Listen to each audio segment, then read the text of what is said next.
All right, Dennis, you made an important point when you were talking about love and permanency. That there is a lot of stuff that's built into our culture that comes out of Christianity. That even though that people may not be Christian because they were raised in the culture of Christianity, they pick up bits and pieces of it as part of our learning experience. All right. And one of them has to do with the constant impression of God being permanent, Unconditioned or something. unconditionally permanent. He was there Yeah, before the creation, and when the creation is gone, there'll still be heaven, and he'll still be there. Okay. yeah, This this also has a quality in the ancient religions in general that people did not like the fact that things broke, things are temporary, people die, and that we don't like to die, that we want to live on and on. And so we bring up these concepts of permanency that wind up there's some actual philosophical terms that are used. One of them is eternalism. Eternal means that things are going to continue to last on and on and on and on and on. yeah. Then there is another term that's similar to that they call semi-eternalism, which means things are going to go on and on and on and on and on for a very, very long time, and then a whole lot more time after that, but eventually it will come to an end. But Yeah. that's so far into the future that it's almost exactly the same thing as eternalism, is the semi-eternalism.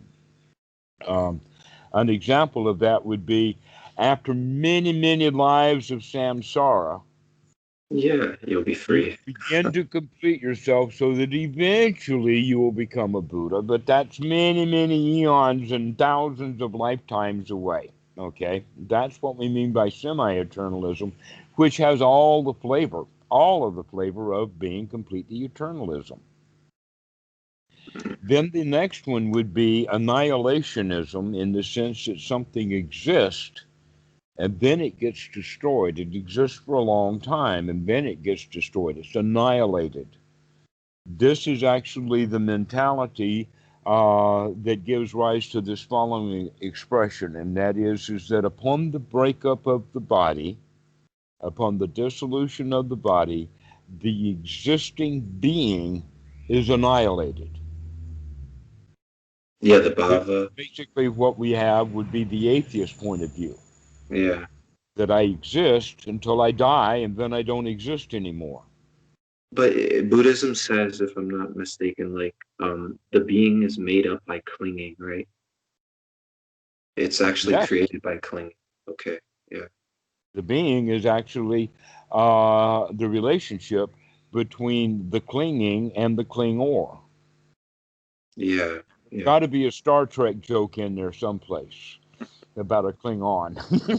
Yeah. It's But basically, yes, the self is created as the clinger. The clinging happens with the illusion that there is a clingor going on with that. But now let's go back and make that point about love. That generally love has been religiousized, yeah. and that in the Greek there is a word called agape, and that Paul was trying to make the point that there is a different kind of love. Now, basically, what we have in the Pali and within Buddhism is the concept of metta, which we have is friendliness, being friends, or kindness, being kind. But even the Christians, when they grab metta, they put the word loving kindness in it. Yeah. Yeah. There's a different quality. Always, always the word love has a particular quality to it. And the quality is that what the object of love is desirable and worthy of being loved. Yeah, it has meaning. It's got meaning to it, okay? And this quality of meaning or importance is something then that's strongly built into our society, coming out of the roots of Christianity in the Dark Ages, that give us the idea of importance. And in fact, even in the Age of Enlightenment, with the French Revolution and the bringing on of science, was not much more than just merely changing the focus onto what was important. Okay, that that this was no longer important. This is important. Yeah, This is no longer worthy of our love and affection and attention.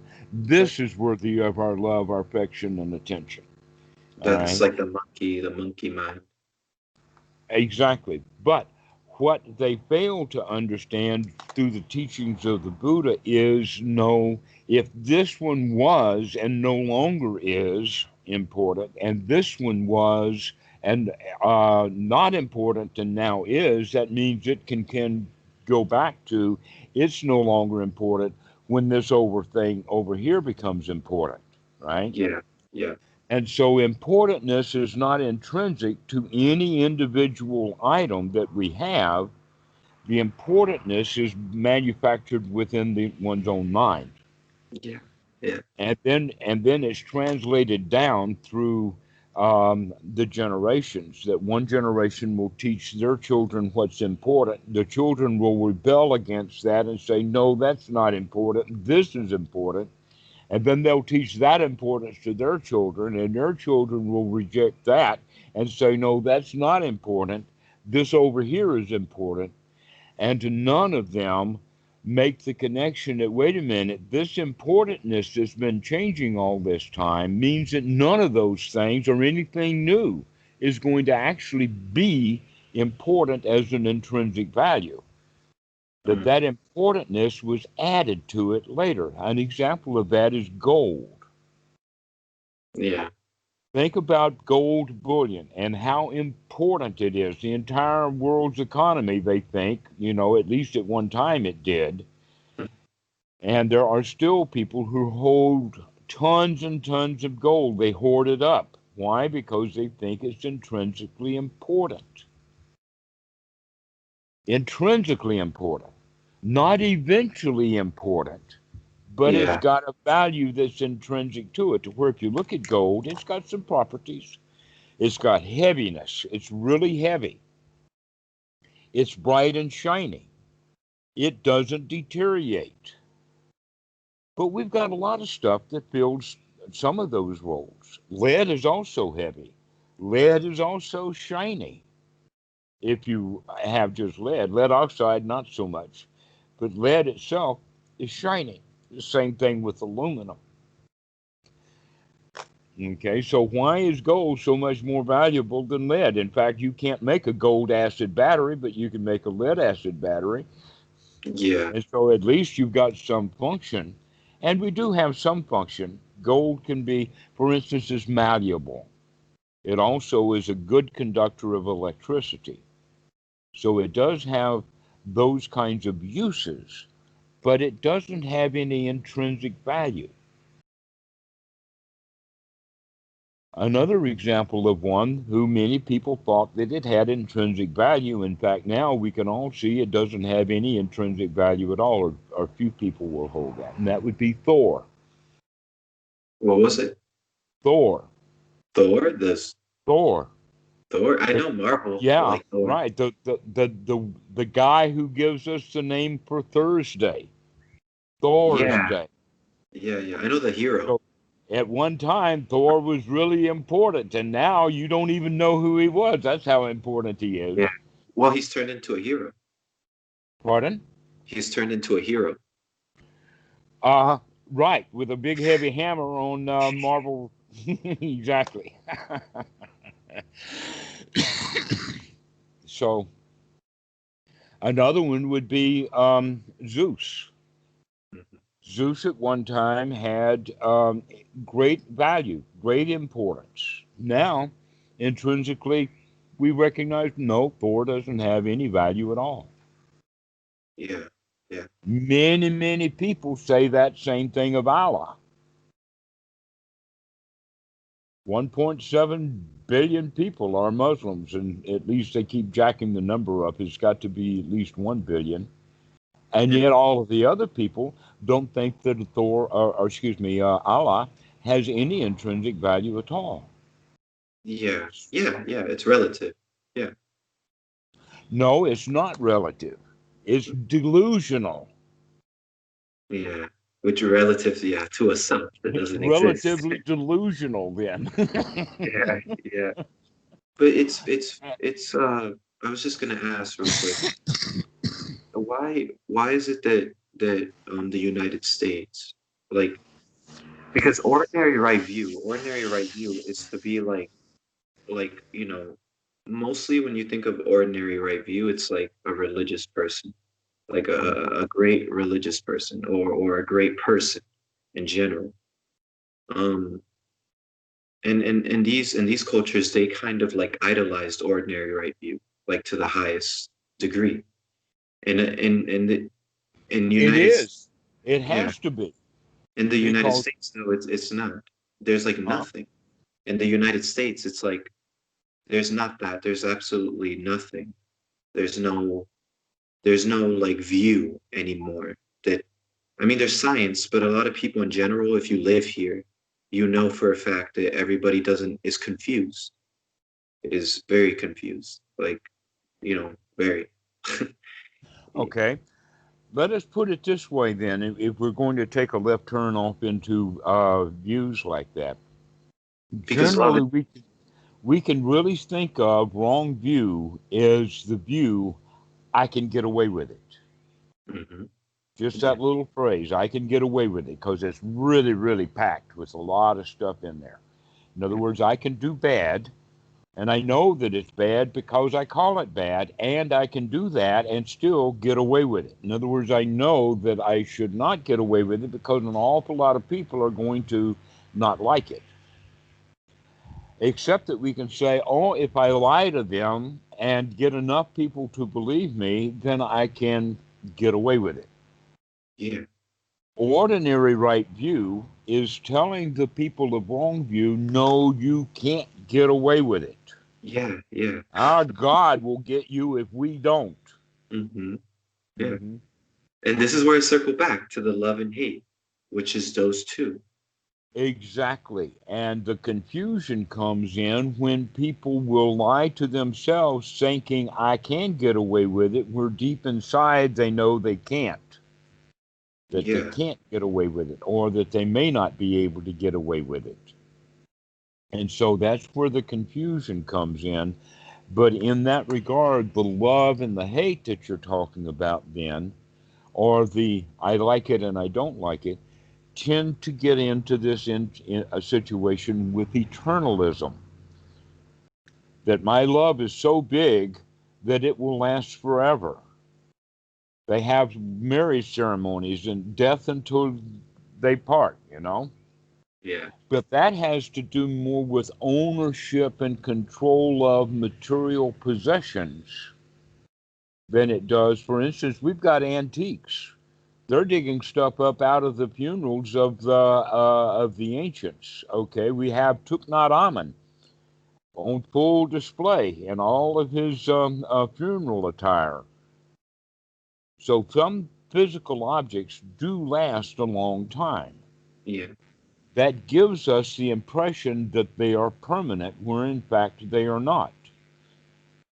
An example of that was at the time of Jesus, they thought that they had a good temple and it was going to be a good temple. And Jesus told them, no, there's going to come a time when there's not one Yeah. stone left on the other, that heaven and earth will pass away.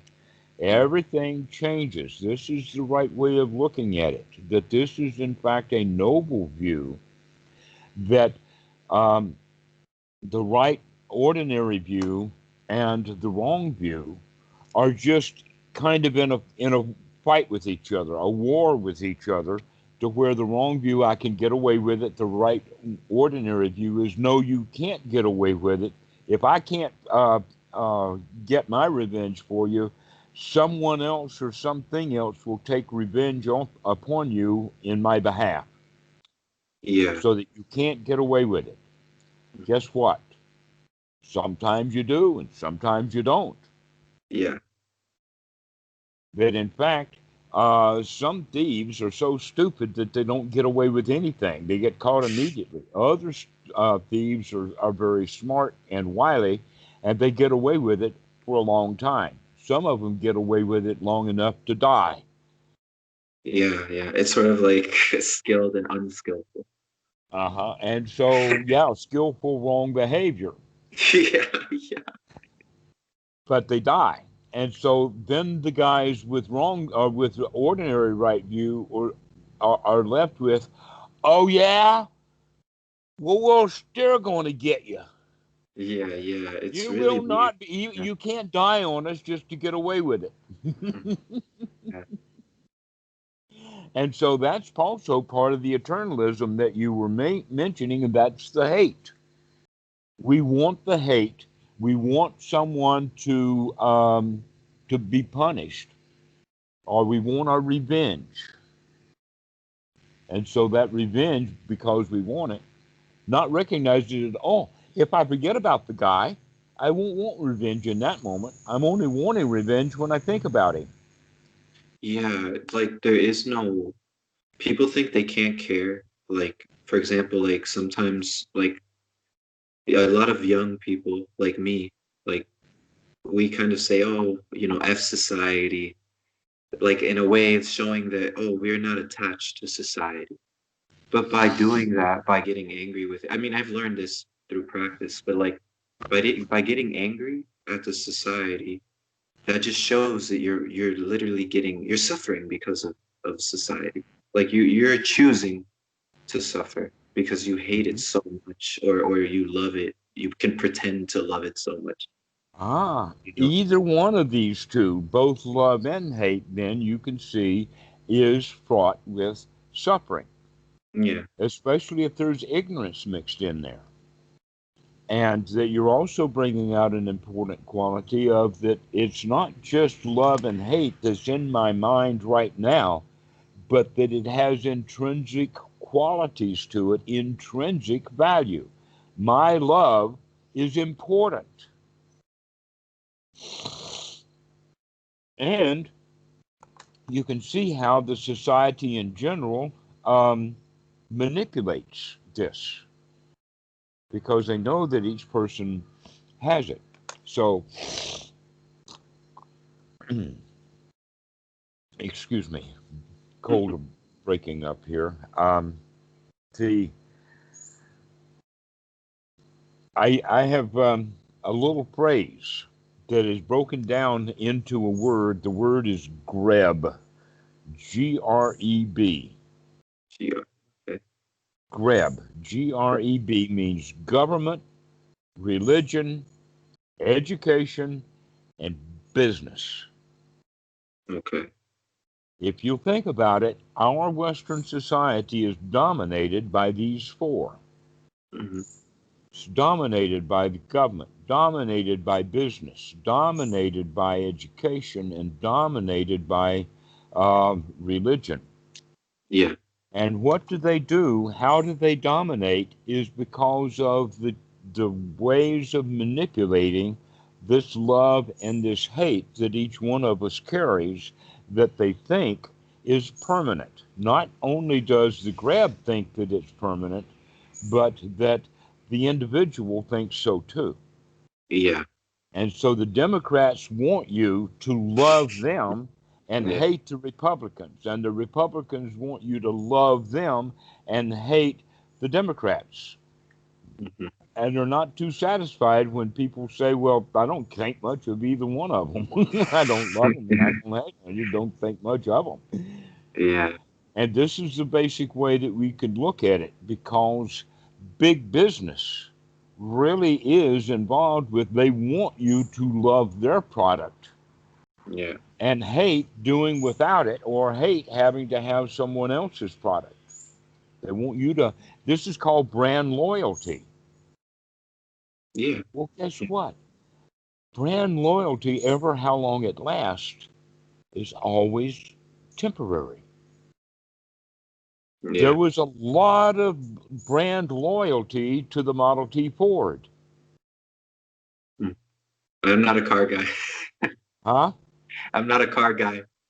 This is the first one.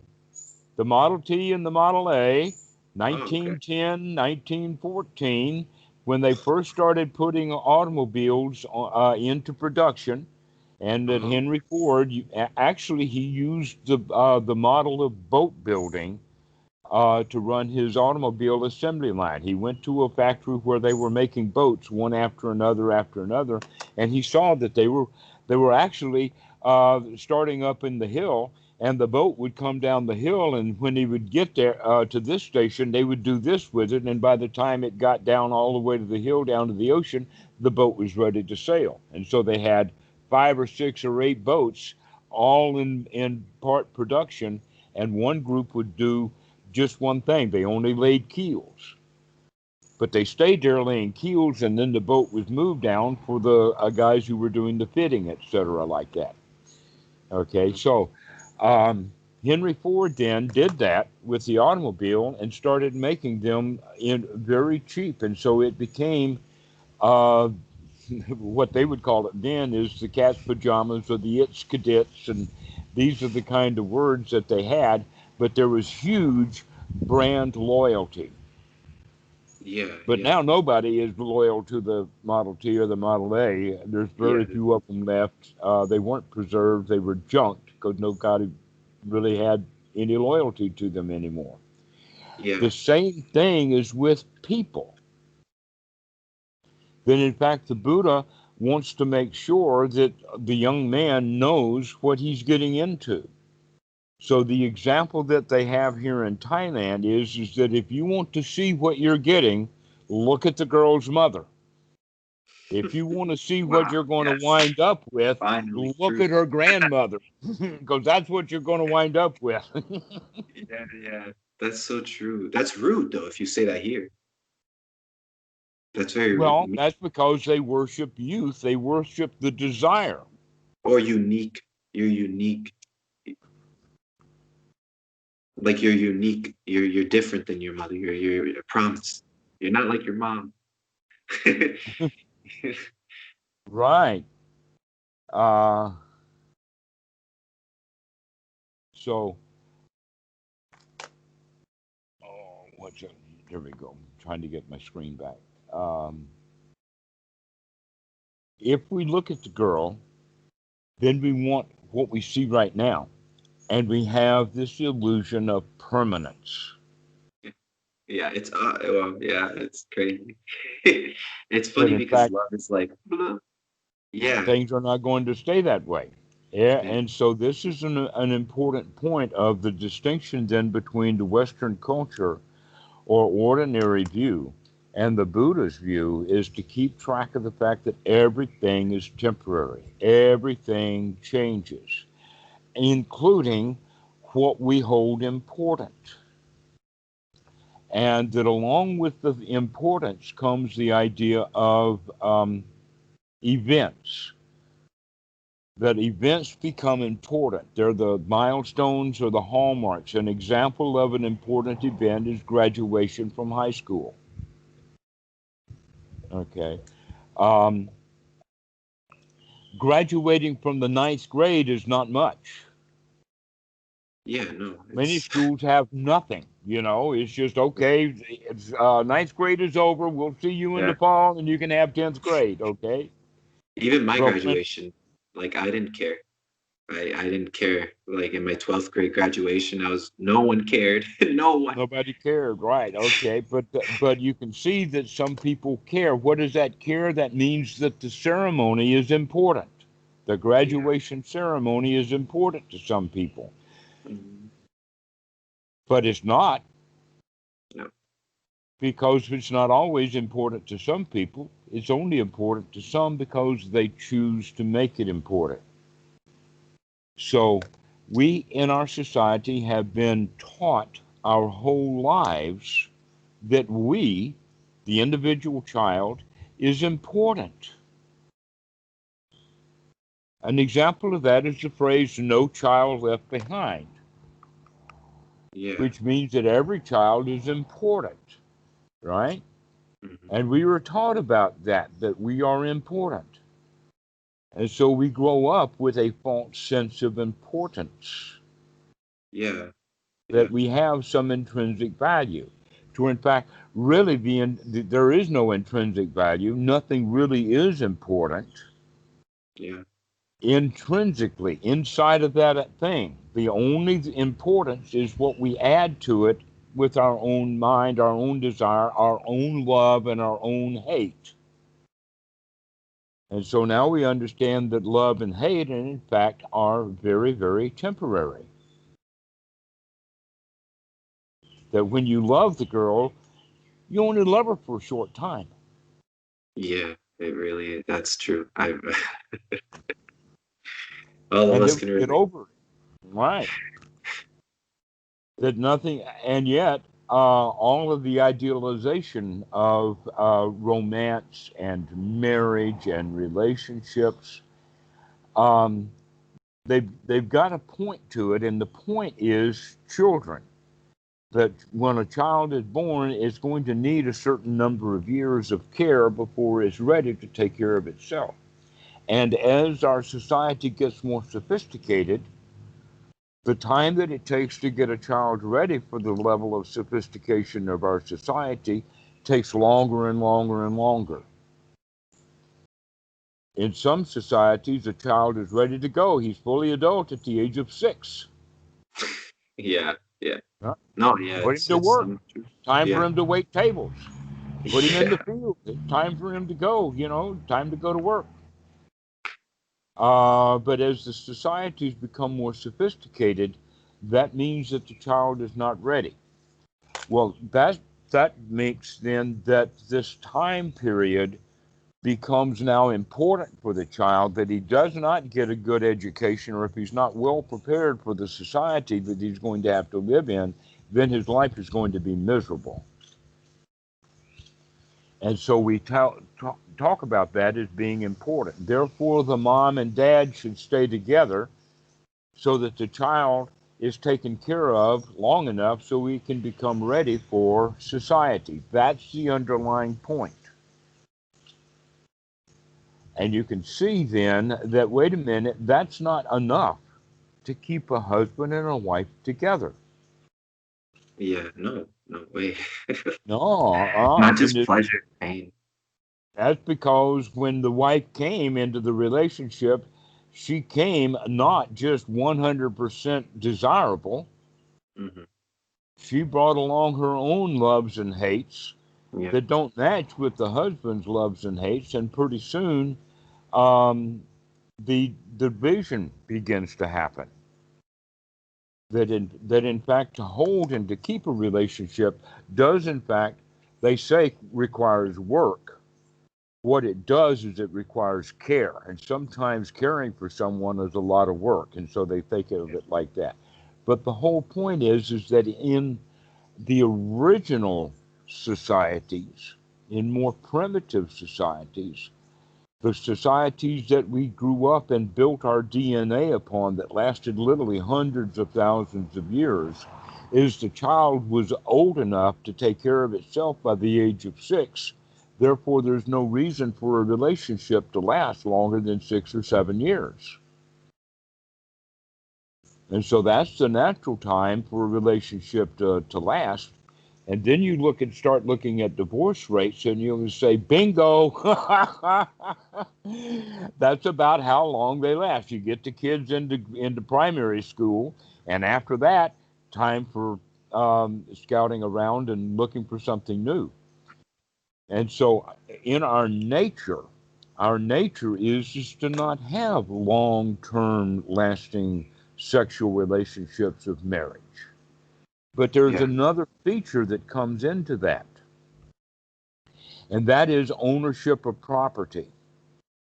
That girl was beautiful. She was not dead gorgeous, and I wanted her really badly, and her dad knew that. And so her dad wants to make a business relationship. So after I buy him some gold and a motorbike and a television, he'll let me have the girl. But he's got the motorbike and he's got the TV. I want the girl. She's mine. She's permanent. This is Yeah. what marriage has been about historically, is it's a business deal to Yeah. prove ownership, which goes against human nature. Therefore, marriages don't last unless you force them to. Yeah, I know. I know. Most people don't like to hear that. That's a Mm, real big, like, don't, what'd you say? What'd you say to me? It's yeah. offensive. Uh-huh. Exactly. All right.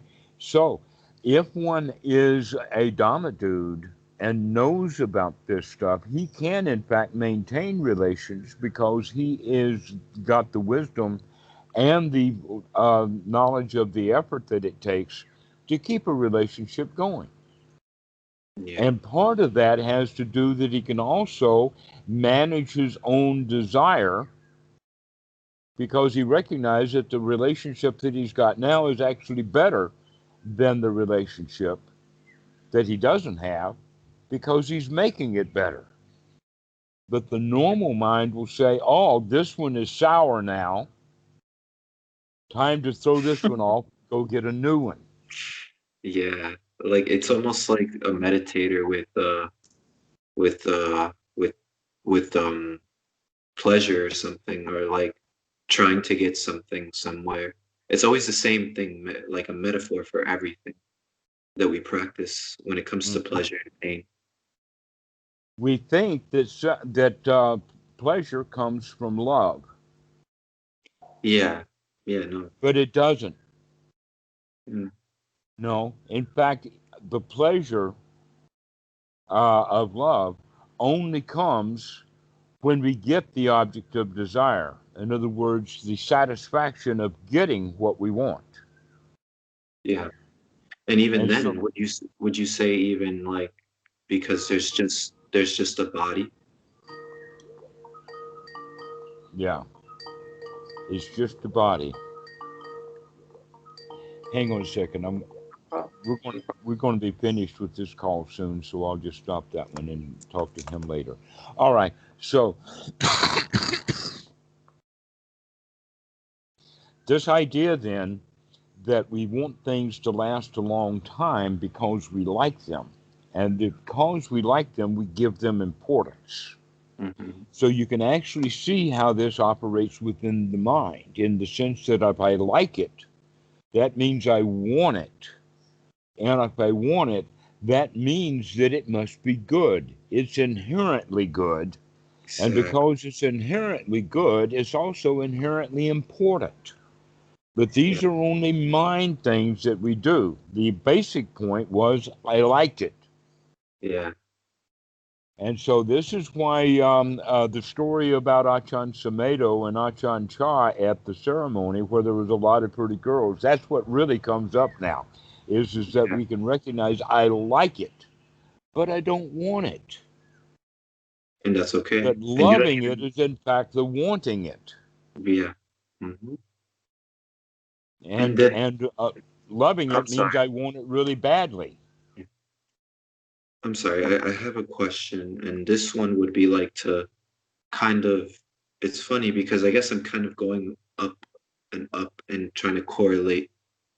So in the sense, like for somebody who hears a teaching like from the Buddha, like Nibbana, in a sense, Nibbana could be like if you flip a coin, like it's on the same side of the coin. Like it could be for a Western mind, right? Who's not enlightened, who's not, who has never heard of the teaching of a Buddha or anything, and hears about freedom and everything like this.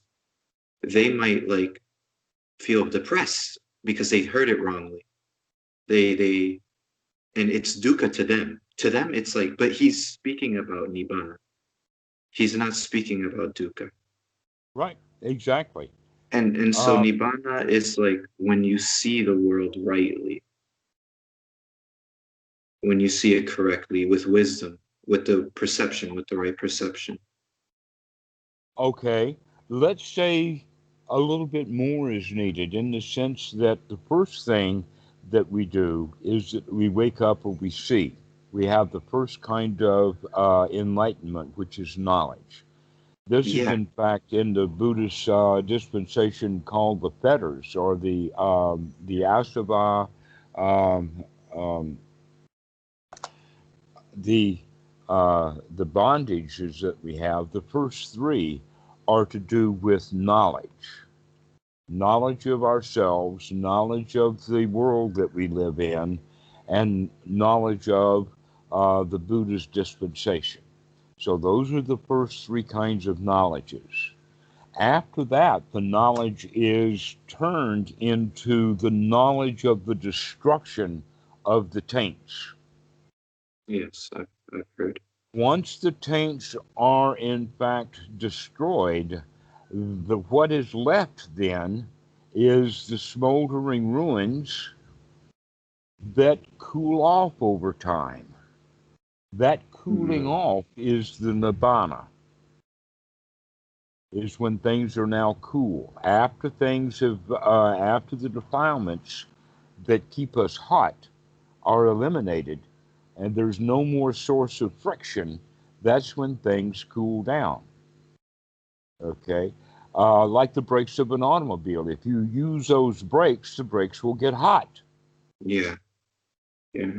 The normal brakes, the brake shoes, and the pads and the stator, whatever it is that is causing resistance, is intended to get hot. But when you're not using the brakes, they're cool. They're nirvana. When you're normally tooling down the road and not using the brakes at all, they're cool. Yeah. All right. So this is how we use the word nibbana, is that it actually means the cooling off. Another example of that is the pie in the oven. When you take the pie out of the oven, it's not fit to eat right now. It's too hot to eat. Yeah. And so we put it on the windowsill to be cooled off. And then we eat the pie after it's cold. That's also the same thing about when when you're cooking food and you want to refrigerate it.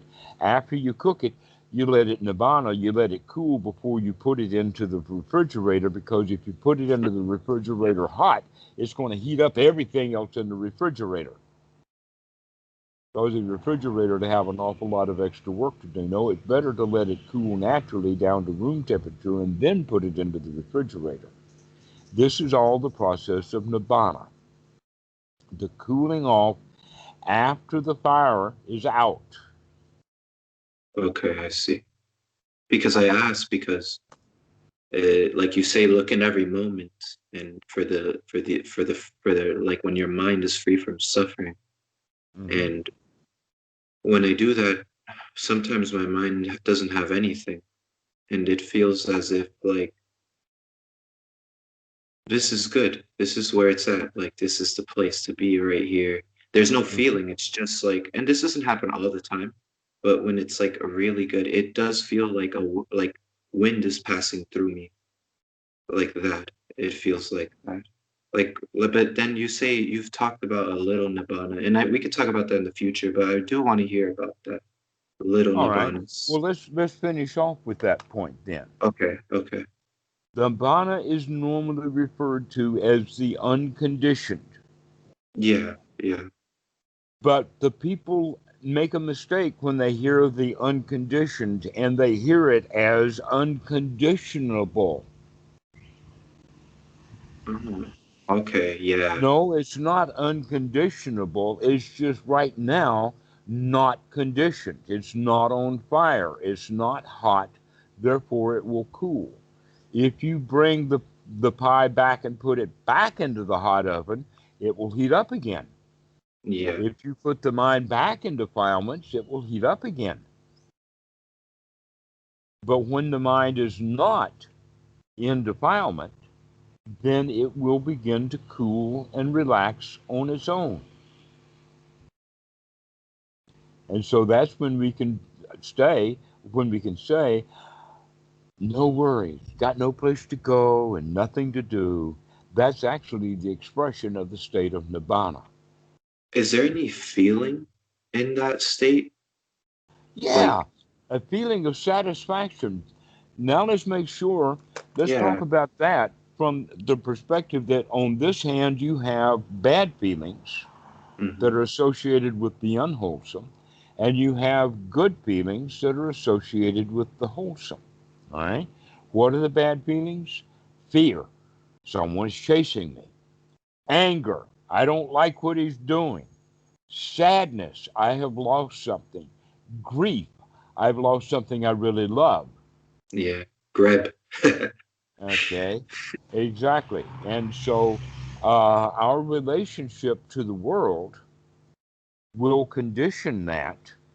And so we are in a state of being conditioned, which means that there is a state of exaltation or excitement,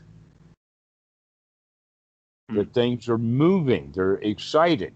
Um, and we excite because of the importance. If things are no longer important to us, then um, the things that happen are no longer eventful. Remember, we're talking about events, okay? Yeah. Events then are related to importance because when the importance is tested, that would be an event. And the whole idea then is to get ourselves into the state to where things are not important. Nothing is really important anymore. Everything is sabai. And in order for things to no longer be important, that means that things become ordinary for us. Now, this leaves us an intellectual or a linguistic catch 22 Hmm. in the sense that we have been taught our whole lives to be important, to be special, Yeah. to be unique, to be uh, better than other people. All right? Causes us striving. When we recognize through wisdom and through our practice that things are really not that important, not even me. Not my I'm death not either. important. Yeah. I have no significance. Yeah. That when Yeah. I die, the world will go on. It will forget all about me. And maybe a few people will go into having a few bad feelings about it because they loved me. Yeah. But other than that, dead is dead. You can dig up the funeral attire of Thich Nhat Hanh, but guess what? Thich Nhat Hanh is no more alive now than he was the minute after he died. He's dead. Okay? And so we recognize that my temporariness is only valuable while I'm still alive. Hmm. And so that it's good for me to make the most of it, knowing that I am not important, Yeah. just an ordinary individual. There's actually a story about this. It's a story from Lao Tzu. Actually, is sorry, it's from Chang Tzu. Chang Tzu was later than Lao Tzu, but the court officials wanted him to come and work in the court, and his answer was to tell them the story about the sacred white albino turtle. That the kids were in the woods, they found a white turtle. They grabbed the turtle up and took it to town. And while it was in town, people found more and more and more significance and more importance in this white turtle. And so it wound up in the temple. Okay. It wound up in the temple. They made a pond for it, and everybody came to the temple and worshiped this white turtle. But the turtle, white turtle himself, he was in prison. Yeah. Yeah. And so he found a way of escaping. And he escaped the prison of the temple. And on the way out, a rabbit asked him, "Why did you leave the temple? You had it fine in there." And he says, "That was a prison. I would rather be a turtle dragging my tail through the mud." Yeah. All Okay. right. That's a really significant story for people who are looking for name and fame. Yeah. Many people want to be ensconced into that temple of sacredness. Look at all the positions we have in the United States: college professor, dean, president of the university, senator, president of the United States, okay, a king, emperor. Everybody wants to be enshrined in the temple of their desire, Yeah. when every one of us would actually be better off living an ordinary life. Yeah. The That's ordinary true. is good. The special is fraught with difficulty. Why? Because the whole concept of specialness is arbitrary, capricious, and false. That everyone in their own nature is actually ordinary, but every one of us has been convinced that we're special. Yeah. And then the So, in a way, we're maintenance. living a lie. Yeah. And then the maintenance of it. The Uh huh. maintenance. So that plays into it. For instance, when we go fishing and we get angry at dad, that's because we have the idea, wait a minute, I'm special here.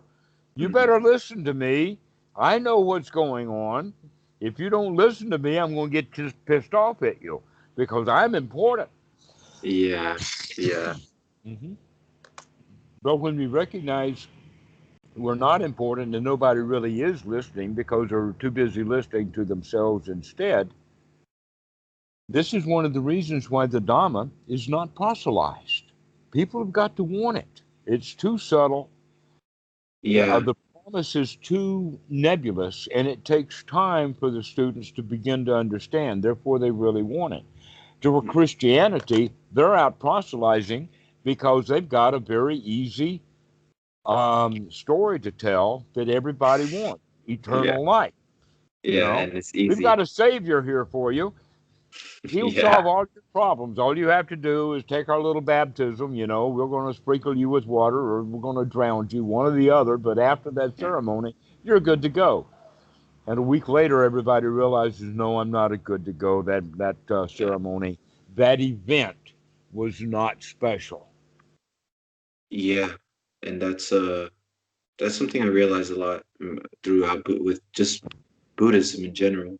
Uh, you start to realize that more and more when you practice, like, and but that's good. I don't understand why. Sometimes I get it, like, because I understand I used to be that way, but like, why do people suffer? Why? It's like you see that and you're like, you don't have to. You don't really have to at all. But oh well. It has to do, though, then with the delusion Yeah, that we're special. yeah, yeah, We're delusional when we say that because I have this like, because I have this love, I love something, I deserve it because I'm special. yeah. Like I said, like I told you when that judging is like it. That's what I saw in my mind, that it gives birth to the biggest aversion, which creates like self. Like I really want, like I like this better than I like this moment. Hmm. Than I like this very moment. But yeah, it's wonderful. I really, that's mostly like what is, it's just that, like, and then you know that, and it just gets, it kind of, you're flying until you reach wherever, whatever. It doesn't really matter, just fly. Just Uh-huh. keep going. Well, there's an old Christian joke about that, and that is that you know why angels can fly? Why? Because they take themselves so lightly. Oh wow, I love that. I love that. That's awesome. Yeah. So when you start taking yourself very lightly, then you can fly. You're not important. Yeah, it's just There's like the, nothing that worthy of preservation. yeah, and this is even like it's hidden, but even in those religions, that's the point, that you weren't God. If God is really love, then He made you for no reason. Why would He have? We wouldn't need one. He wouldn't, or she. You know what I mean? Like, but that's just in that Hmm. context. We're talking about it in that metaphorical way. Well, the idea then is that if God is love and he loves me, that means that God thinks I'm important and Yeah, yeah, therefore he wants to preserve me. yeah, yeah. Hmm. Instead of letting it, because even in the highest ideals of those religions, God is formless. He Hmm. cannot be seen. Like in the same in the Tao, you can't talk about it. You can't talk about enlightenment. You can't talk about satisfaction. Right. In that way, you can't give it to someone in that sense. Well, the way it's expressed is the Tao that can be said It's is not. not the Tao. Yeah. You said something else. You can't talk about it. Yes, we can Yeah. talk about the Tao, but we can only point to it. We cannot nab it. Yeah. Yeah. Okay. All right. Here's the way. In fact, this is very famous in India. When the guru tells the student, "I'm pointing at the moon. Look at what I'm pointing at, and stop sucking my finger." Yeah. Yeah. Yeah. Oh Okay. man. So this is Class. this is what we mean in the sense that we can speak of the Tao. But the reality is like this: I've got an experience. I'm trying to convey that experience to you, but all I have is language. Therefore, I'm going to take this experience and conceptualize it, put it into context of words. Then I'm going to say those words to you.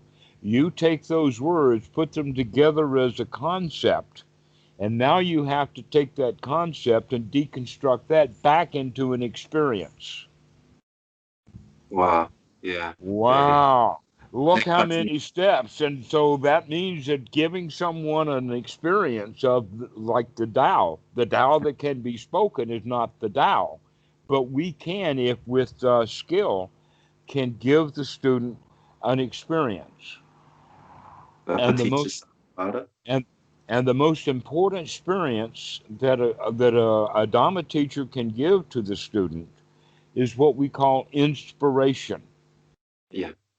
Okay. Okay, to inspire the student to get his own experience, because you cannot directly convey experience one to another, but you can set the student on fire with the Dhamma by giving him the inspiration that he takes. So that's basically why we tell stories. That's what storytelling is all about, is to give students inspiration, which is basically working at a level of concept, so that we have this conceptualization that then is given to the student for them to make something out of for themselves. Other than that, the Tao itself cannot be spoken or cannot be said, but we can experience it. Yeah. And that this is basically what our practice is the first thing is to bring us to the here now, and then give us the skill to come back to the be here now over and over again, and also the experience of maintaining the state of being in the here now. So those are the practices. Once we're able to sustain being in the here now, that's when further investigation begins to reveal how vast things really are, how Yeah. much sensory input there really is. Now, sensory input is completely different than sensual desire. Why? Because sensual desire means that I have processed that sensual image or that sensual input to the point that I've got feelings about it. I like it. I want it. It's important. Yeah. Yeah. But the actual input, and so this is why we mean sensual desire. And people say, oh, well, if it's sensual desire, that means the senses are bad. Oh, no. Oh, No. no. No, no.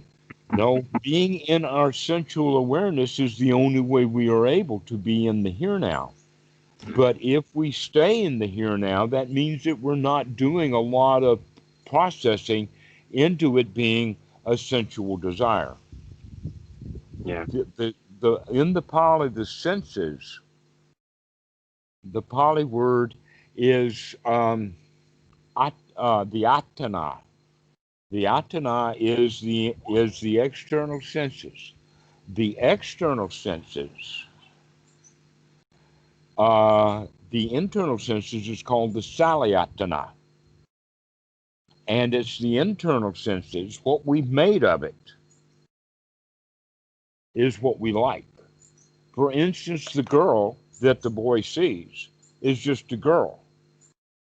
But what he sees with his mind's eye is a drop dead, gorgeous thing that is an object of desire. I want it. Yeah. Okay. But guess what? It's not the actual girl on the outside that he wants. It's what he's made up in his mind that he wants. Mhm. That's when we call it sensual desires, because it's actually no longer a sense. Now it's something that's been made up inside the mind, Yeah. the internal sense. Um, and so this is where we can come to the point of deconstructing that by saying, yeah, I do like it, but I really don't want it because it really is ordinary. Yeah. Yeah. And even if you could, you couldn't. I mean, even if you could touch or whatever, it's all delusion. Like you really can't own anything, really. And that makes me happy though. Like when I meditate and I get to that point of investigating and see like with those perceptions, you become free. Like you really get happier because you like automatically, like it's almost automatic. Like I don't need to I don't need to be afraid of losing my body. I don't need to be afraid of anyone or my No, own you're going to self. die, and it doesn't matter whether you die full of fear or die full of happiness. So you've got a choice there. You're going to die one Yeah, way or the other. exactly.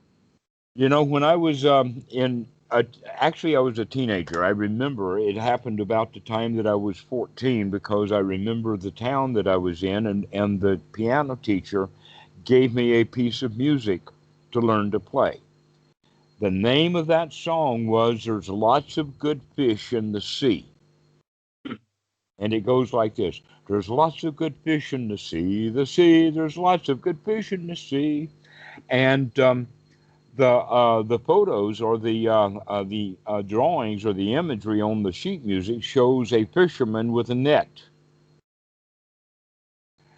But it's very easy for a teenage boy to hear the fish in the sea are actually, there's lots of good girls in the school. Yeah, that's what I thought about because that's what's usually referred to. Yeah, there's lots of good fish in the sea. I mean, there's lots of good girls out there. There's lots of women, no problem, all right? But look what we do with that. Oh, there's a soulmate out there. There's someone special for you, Yeah. okay? Which means that instead of limited, well, we'll eat whatever we catch tonight, is that, oh, if we don't have a mackerel, we're going to throw out a ton of salmon because all I want is a mackerel. Yeah. This causes a great deal of suffering when guys go out looking for someone who's special, because there is no one out there as special. Yeah. Yeah. That was the first realization I had in my Yeah, youth.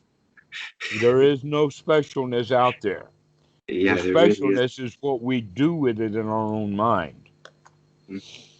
Okay, so wanting to be special then uh, is actually is a deeply buried thing. And I say buried, basically the Pali word is mana, and the word means conceit. And the way that it's expressed is in competition. Yeah. And look at how much competition there is. Yeah. Competition in politics, competition in sports, competition in warfare, competition between the states, competition for votes. Always competitive. Everything about competition has the zero sum game mentality. In other words, if I get, he loses. If he gets, I lose. That means what? Things are special. I get something special, he loses something special. But if I get, doesn't necessarily mean he loses except in his own mind. So, in fact, competition is often destructive. It's Yeah. not constructive. Okay. A clear example of that was how they built the Twin Towers in Kuala Lumpur, is that they made it competitive in the beginning. How many floors could this team get in this building versus how many floors could the other team get? And they got into a race. And before that building was anywhere near half complete, they had to stop that. They found that if they could get the two teams that were building those two buildings to cooperate with each other, they could actually get them done faster. Why? Because my bill of materials that I've got here waiting, I need next week, you can use them right now, and vice Yeah, yeah, versa. And so they were actually able to get those twin towers built faster by stopping the competition. yeah. But generally, the mind would say, oh, if they're competing, that means they're working really hard and really fast. They can get those buildings built really quickly. That's how, yeah, that's how it Nope. always is. All right. Everything is like that. A government needs to have the various political parties work together. When they do not cooperate, you wind up with what the United States has gotten right now, which is Yeah, yeah, because of competition. and Competition has to do with I am, me. I'm special. I'm more special than you are. I'm going to prove it. yeah, Now, when we don't know what the problem is, we can call that anxiety. But if we can define who the problem or what the problem is, now we've got an enemy and we know how to attack it. So this is what we do often with anxiety is that our anxiety, we don't know what it is, we don't know where it's come from, but if I can think of someone to blame for it, then I can feel good. Now I've got an enemy. Now I know, all right? Even though I'm telling myself a lie that it's false, that I really don't know where this anxiety is coming from, by saying I know where it comes from. Okay. So, in the situation of getting angry at dad when he is out there fishing, is because we want him to listen or to hear what we have to say because what I have to say is special. yeah, yeah, yep. Comes Why down to won't that. he listen to me? And the answer is because what he's thinking is special to him. Yeah, but that's what I learned. That's what I learned the most hard. Again, I had to learn it with both of my parents, I guess. But, but yeah, All right. So basically what we're doing is that we're preparing the way or getting the way going so that one can clean out his own mind enough so that we can deal with others in a more appropriate way than competing with them yeah. And over you do. who's right. I felt that change with myself instead of when I feel like really unpleasant or any compulsive past habits are trying to get back in. Like I just, oh whoa, like kind of slow down. I know you're here. Okay, great. Okay, welcome. How you doing? Let's take this easy. And that's really nice because you're like, wait, like because automatically I thought like I kept doing it, and over time my relationship with people got better. Like like my interactions with people. Hmm. Yeah, All little right. by So this is the way that we're going to think now about when you're sitting in your practice. okay. We begin to have good, wholesome thoughts on the inside with the intention that we're going to continue to have those good, wholesome thoughts when we're around other people, especially the ones that we're most likely to compete with. Yeah, yeah, And so this, we've pretty well done this one right now. So let's work on for the rest of our talk on how to get our mind ready to deal with the world. that we want to get away, get into seclusion, get our own mind straightened out, and then go take that straightened out, appropriately thinking mind that's full of joy back to dealing with the world in a compassionate, uh, joy giving, easygoing way. This is what we call the Brahma Viharas, that we're going to dwell with others as if we were very high quality. That's what the word Vihara means. It's actually the word Hara in the Indo-European language is the same word as we have for heart. So Mhm. Vihara means in the heart or in in the place of dwelling or the way that we want to live. So we want to be in the dwelling the way that we would if we were very, very high class. Yeah. Okay. So we have to get our mind into that high class state and then be able to dwell there while we're living with others in the world who are not in that state. Yeah. But you're not going to let them drag you down. Yeah.